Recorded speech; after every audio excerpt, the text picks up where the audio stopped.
চোখে দেখলাম খাটের তলা থেকে টাকা বেরোচ্ছে, চোখে দেখলাম লরি করে টাকা নিয়ে যাওয়া হচ্ছে, তারপরে নাকি তার বিরুদ্ধে কোনো অভিযোগ প্রমাণ করা গেল না। তখন দেখবেন ওই শুভেন্দু অধিকারী ভাষণ দিত পার্থ চ্যাটার্জি গ্রেপ্তার হওয়ার পরে। পার্থকে কে ধরলো? মোদির পুলিশ। অর্পিতাকে কে ধরলো? মোদির পুলিশ। তখন ছিল মোদির পুলিশ। আর এখন যখন জেল থেকে বেরিয়ে আসছে, এখন দেখবেন বলবে না সিবিআই কি করছে, ইডি কি করছে, কেন্দ্রের সংস্থা কি করছে, আমরা বিজেপি, আমরা কোত্থেকে কি জানি, ওদেরটা ওরা বুঝে নেবে, আমরা ওদের হয়ে জবাব দিতে পারবো না। যখন গ্রেপ্তার হবে তখন মোদির পুলিশ, আর যখন ছাড়া পেয়ে মাথা উঁচু করে বাড়ি চলে যাবে তখন এরা বলবে বিজেপি কি করবে, বিজেপি উত্তর দিতে পারবে না, যা বলার সিবিআই বলবে। এখন বলছে প্রমাণ লোপাট করেছে, রাজ্যের পুলিশ কিছু করেনি তাই আমরাও কিছু করতে পারিনি। আরে তৃণমূল চুরি করেছে, মমতার পুলিশ কিছু করবে না, এটা জানা ছিল বলেই তো কিছু মানুষ সিবিআইকে ভরসা করেছিল না। হাজার হাজার কোটি টাকা চুরি করে অর্পিতার খাটের তলা থেকে যে টাকা বেরিয়েছে, ও তো খালি পাহাড়ের ওপরটা, মাটির তলায় যে কত আছে কেউ জানে না। ওরকম কত অর্পিতা আছে আর কত খাট আছে ওর হিসাব কেউ জানে না। এত এত ছেলে মেয়েকে পথে বসিয়ে আজকে রাত জেগে পড়াশুনো করেছে, দিনের পর দিন চাকরির পরীক্ষার ফর্ম ফিল আপ করেছে, পরীক্ষায় বসেছে, পরিশ্রম করেছে, আজকে 7 বছর 8 বছর 10 বছর ধরে রাস্তায় বসে আছে, ধর্ণা দিচ্ছে, বিকাশ ভবনে মিছিল করতে গিয়ে পুলিশের মার খাচ্ছে, বেকার হয়ে বসে আছে, আত্মহত্যা করেছে কত ছেলে মেয়ে, পরিবারগুলো ভেসে গেছে, জীবনের শ্রেষ্ঠ দিনগুলো আজকে শেষ হয়ে গেছে। 22, 24, 25 বছর বয়সে চাকরির চেষ্টা শুরু করেছিল, আজকে 34, 35 বছর বয়স হয়ে গেল, কোনো ভবিষ্যৎ নেই, কোনো জীবন নেই। এত এত ছেলেকে এত এত সর্বনাশ করে, এত এত ছেলে মেয়েকে পথে বসিয়ে আজকে একটা লোক জেল থেকে বেরিয়ে আসছে। কেন? তার বিরুদ্ধে নাকি 3.5 বছর ধরেও কোনো অপরাধকে প্রমাণ করা গেল না।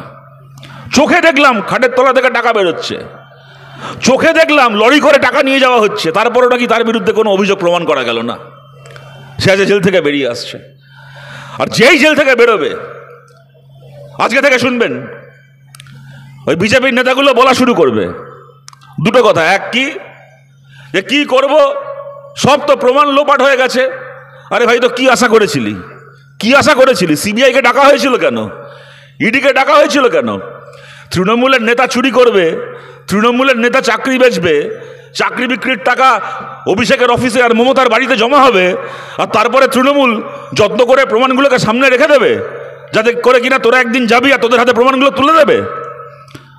প্রমাণটা তো লোপাট করেছে রাজ্যের সরকার, রাজ্যের পুলিশ।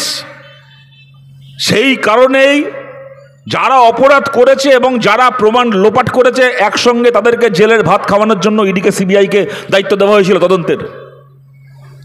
এখন বলছে প্রমাণ লোপাট করেছে, রাজ্যের পুলিশ কিছু করেনি তাই আমরাও কিছু করতে পারিনি। আরে তৃণমূল চুরি করেছে, মমতার পুলিশ কিছু করবে না, এটা জানা ছিল বলেই তো কিছু মানুষ সিবিআইকে ভরসা করেছিল।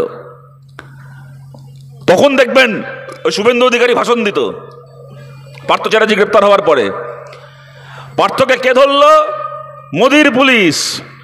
অর্পিতাকে কে ধরলো? মোদির পুলিশ। তখন ছিল মোদির পুলিশ।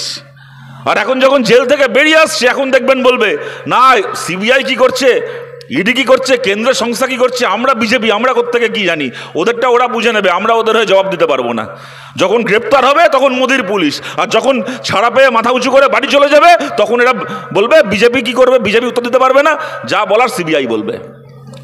আর তার থেকে বড় কথা কি শুরু হবে বলা, আজকে থেকে হয়তো ইতিমধ্যে শুরু হয়েও গেছে, এখন যদি টিভি চালাই দেখতে পাবো, কাল সকালে কাগজে বেরোবে,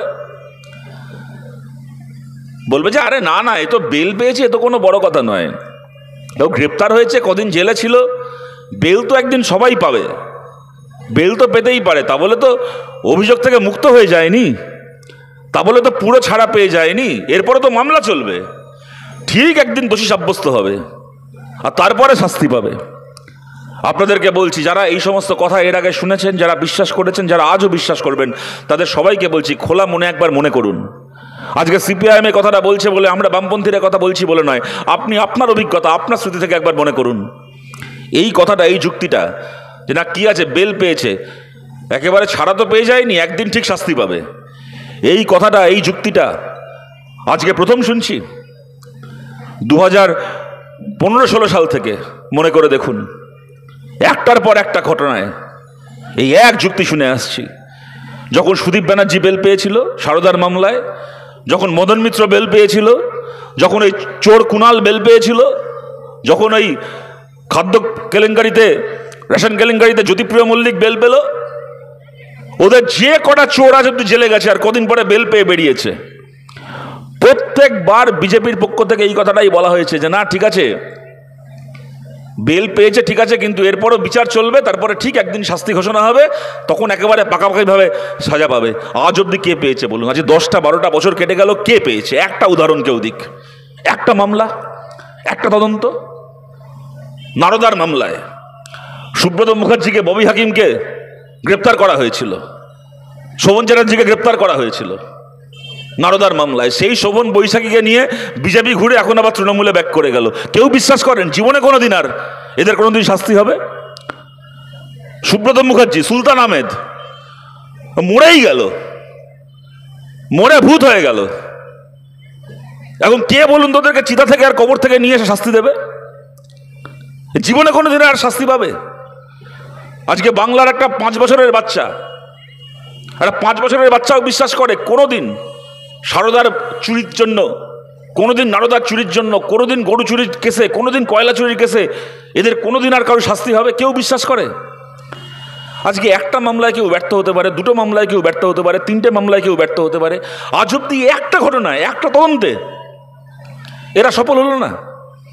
কি সারদা, কি নারদা, কি গরু চুরি, কি বালি চুরি, কয়লা চুরি, আরজি করের ধর্ষণকাণ্ড, শিক্ষা চাকরি বিক্রি, একটা মামলাতে আজ অব্দি কারো শাস্তি হলো না। এমনকি আমি সব ছেড়ে দিলাম, যারা এখানে আছেন, এই বিশেষ করে পূর্ব মেদিনীপুরে, এই চণ্ডীপুর, নন্দীগ্রাম, সোনাচূড়া, এই সমস্ত এলাকার মানুষজন, আপনাদেরকে বলছি 2021 সালে বিশেষ করে বিজেপিকেও যারা সমর্থন করেছিলেন তাদেরকেও বলছি, আপনারা কেউ আমাদের শত্রু নন। এখানে বহু মানুষ আছেন, বহু পরিবার আছেন যারা চিরকাল বামপন্থীদেরকে সমর্থন করেছেন। একটা সময় তৃণমূলের অত্যাচারে আর থাকতে না পেরে কারো কারো মনে হয়েছিল ঠিক আছে, তৃণমূলের মতো এত রাজ্যের ক্ষমতা নিয়ে, পুলিশকে নিয়ে, সব কিছু নিয়ে ওরা লড়াই করছে, ওদের সঙ্গে সিপিআইএম পেরে উঠবে না, বামপন্থীরা পেরে উঠবে না। বিজেপি কেন্দ্রে আছে, ক্ষমতায় আছে, ওদের অনেক টাকা আছে, ওদের অনেক হাতে ইডি সিবিআই আছে, ওদের মিলিটারি আছে, সব কিছু আছে, ওরা পারবে তৃণমূলের সঙ্গে। কেউ যদি ভোট দিয়ে থাকেন বিজেপিকে, এটা তার দোষ না, এটা আমাদের দোষ, আমাদের পার্টির দোষ, আমাদের ত্রুটি, আমাদের ব্যর্থতা। আমরা সেই ভরসা ধরে রাখতে পারিনি, তার জন্য আমরা কোনো সাধারণ মানুষকে অপরাধী মনে করি না। যদি কোথাও দোষ, কোথাও ত্রুটি, কোথাও ভুল, ব্যর্থতা থেকে থাকে তা আমাদের ব্যর্থতা। কিন্তু আমি খোলা মনে আপনাদেরকে বলছি, একটাবার মনে করুন তো 2021 সালের বিধানসভা ভোটের পরের সময়টা, 2011-র পরে, 2014-র পরে, 16-র পরে যত আক্রমণ হয়েছিল মূলত আমাদের ওপর, সিপিআইএমের ওপর। তখন রাজ্যে আমরাই তৃণমূলের বিরুদ্ধে সবচেয়ে শক্তিশালী পার্টি। কিন্তু আমার এটা বলতে কোনো দ্বিধা নেই, 2021-এর বিধানসভার ভোটের যখন রেজাল্ট বেরোলো, ফলাফল বেরোলো, আমরা শূন্য হয়ে গেলাম, একটা আসনও পেলাম না। অন্যদিকে বিজেপি রাজ্যের একমাত্র বিরোধী দল হলো, অতগুলো আসন পেল ওরা। 2021-এর রেজাল্ট বেরোনোর পরে মার আমাদেরকেও খেতে হয়েছে, খেতে হয়নি এমন নয়, কিন্তু সেইবার বোধহয় প্রথম আমাদের থেকে বেশি বিজেপির সাধারণ কর্মী সমর্থকদের ওপর আক্রমণ হয়েছে, হামলা হয়েছে। এটা মিথ্যে নয়, আপনাদের ওপরও হয়েছে, অনেকের পরিবারের ওপর। এই নন্দীগ্রামে মমতা ব্যানার্জি হেরে গেলেন ভোটে। এই নন্দীগ্রাম থেকে শুরু করে পূর্ব মেদিনীপুর জেলায় বিভিন্ন এলাকায় তৃণমূল দাঁত নখ বার করে আশ্রয় বলল কে বিজেপিকে ভোট দিয়েছিল, কে বিজেপির একটা মিছিলে গেছিল, কার বাড়ির দেয়াল লিখেছিল বিজেপি ভোটের আগে, কে কোন ছেলে মেয়ে ফেসবুকে বিজেপির হয়ে 2টা পোস্ট করেছিল। হামলে বললো, আশ্রয় বললো, মার খেলো, খুন হলো বিজেপিকে সমর্থন করা কত পরিবার, এবং গোটা বাংলার অন্যান্য জায়গায় তো হলোই। তারপরে কি হলো? সেই মামলাতেও একটা সিবিআই তদন্তের নির্দেশ হলো। আপনারা জানেন, ভোট পরবর্তী সন্ত্রাসের মামলায় সিবিআই তদন্ত। বিজেপিরই 2জন আইনজীবী, তরুণজ্যোতি তিওয়ারি আর প্রিয়াঙ্কা তিব্রেওয়াল, তারা হাইকোর্টে মামলা করে ভোট পরবর্তী সন্ত্রাসে সিবিআই তদন্ত আদায় করে আনলো, তদন্ত করলো সিবিআই। আমি বলছি আপনাদেরকে, মনে করুন চিটফান্ড, সাধারণ লোকের টাকা চুরি হয়েছে, নারদায় ব্যবসায়ীদের কাছ থেকে পয়সা খেয়েছে, চাকরির চুরি, সাধারণ লোকের চাকরি চুরি হয়েছে। কিন্তু ভোট পরবর্তী এই যে হামলা সন্ত্রাস, এ তো ভাই বিজেপি তোমার নিজের কর্মীদের ওপর হয়েছে, তোমার নিজের ঘরের লোকের ওপর হয়েছে। বাকি সব তদন্তে সেটিং করলে এটা তো সেটিং করলে।